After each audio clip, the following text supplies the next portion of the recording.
Bonjour, vidéo sur le moteur DC Shunt, mais cette fois-là, on va parler de l'inversion du sens de rotation. Avant de parler de tout ça, il faut se rappeler que je vais me référer à ce qu'on appelle le principe de la main gauche de Fleming. Là-dessus, vous avez votre pouce, vous prenez votre main gauche. Le pouce indique le sens de déplacement du conducteur, l'index, le sens du champ magnétique, on va toujours aller du nord vers le sud. Et le majeur qui est ici représente le sens du courant. Je vais toujours me servir du conducteur où est-ce que le courant il sort. Soit dit en passant, parce que ça va être plus facile pour la vidéo. Fait que aussi, il faut se référer que faut se souvenir que je vais utiliser le moteur shunt, donc c'est un moteur où est-ce que son alimentation est branchée directement sur l'inducteur, le champ magnétique, qui est F plus, F moins.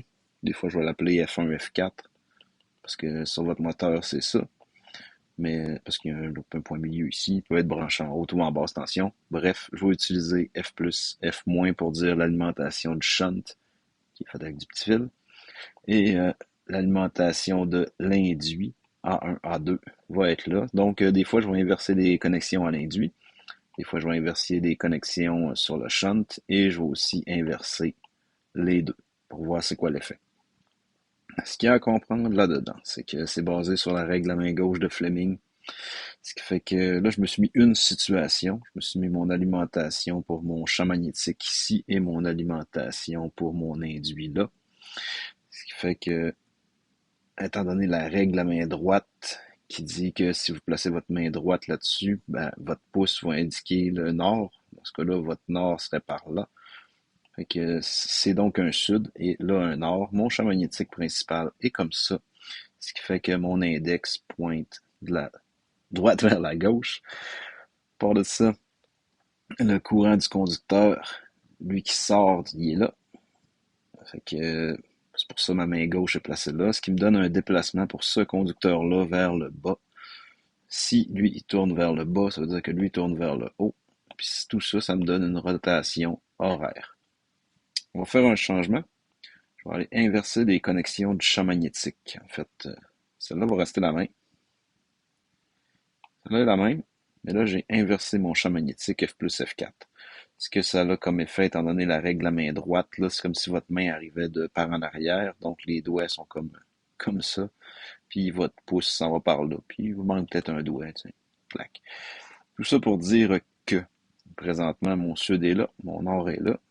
Voyez-vous, j'ai inversé le sens de rotation, pas le sens de rotation, le champ magnétique. On va inverser le sens de rotation, mais on va faire comme si vous le saviez pas encore.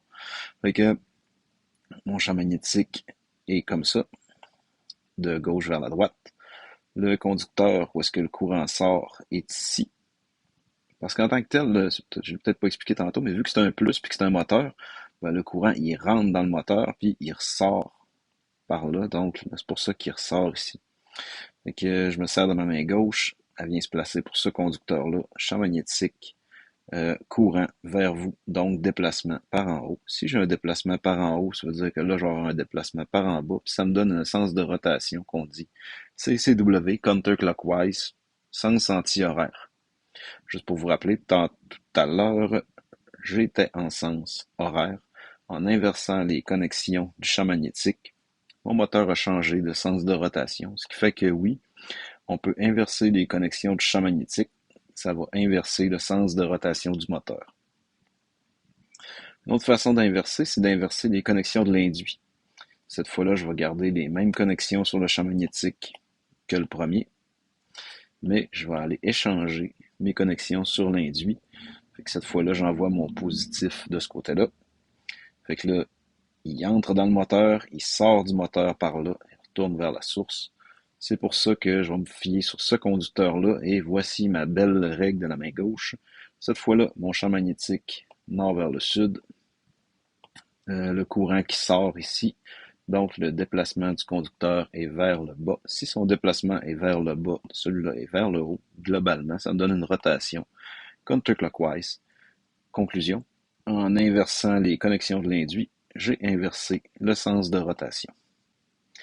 Qu'est-ce qui se passe si à partir de mon premier modèle, celui-là, que j'avais plus, moins, À la place, j'inverse moins plus, moins plus. J'inverse les deux. Ça, c'est un peu comme inverser la source ici. Ce que ça fait, ben, global, je vais le laisser comme ça.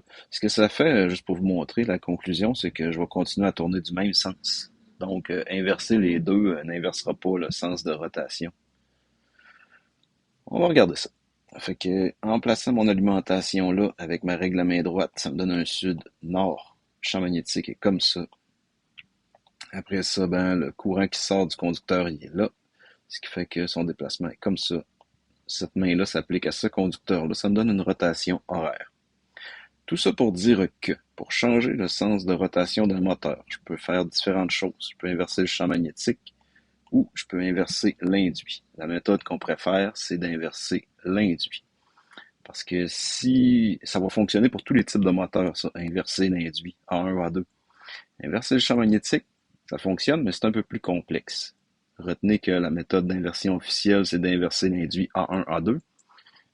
Puis, juste pour vous le rappeler, si vous avez vu cette vidéo-là, ici, je peux inverser A1, A2 ou inverser F plus F-. Les deux vont changer de sens de rotation, mais si j'inverse la source, le moteur va continuer à tourner du même sens. Dans un moteur série, il faudrait que j'inverse S1, S2 ou A1, A2. Parce que si j'inverse les deux, le moteur tourne du même sens. C'est ça qui explique que le moteur série peut marcher autant en DC qu'en AC, parce qu'en AC, mon courant voyage d'un côté et de l'autre, ce qui fait que j'inverse à la fois l'induit et l'inducteur. Puis ça donne au moteur le même sens de rotation, donc c'est un peu spécial. Le courant change de sens, mais globalement, la poussée qui est donnée au moteur va toujours sur le même sens. C'est pour ça que le moteur série peut marcher en AC ou en DC, mais il n'est pas un moteur à induction, parce que lui, il a besoin de balais pour fonctionner. Soit dit en passant. Le moteur compound, lui, est un peu plus complexe. Si vous voulez inverser son sens de rotation, vous pouvez inverser A1, A2, qui est la méthode universelle, qui est la méthode recommandée. Mais vous pourriez inverser S2, S1 et F-, F+. Puis là, il ne faut pas se tromper, parce que si vous vous trompez, vous tombez avec un type de moteur qu'on appelle un compound différentiel, qui est un peu une erreur de branchement, non? Donc, j'en parlerai pas trop là-dessus, mais tout ça pour dire que ça devient compliqué de dire que dans un compound, il faut inverser S1, S2 et F plus F-, que dans un shunt, il faut inverser F plus F- ou A1, A2, puis dans une série, il faut inverser S1, S2 ou A1, A2. Morale de l'histoire, peu importe le type de moteur DC, on inverse l'induit.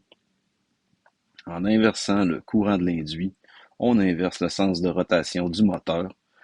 C'est pour ça que c'est la méthode qui est recommandée d'utiliser. Puis c'est pour ça qu'ici, je vous ai mis un beau petit cœur autour pour dire que quand on veut inverser le sens de rotation sur un moteur DC, on inverse A1, A2, les connexions sur l'induit et jamais la source. Parce qu'en inversant la source, le moteur continue à tourner du même sens. Amusez-vous bien, là.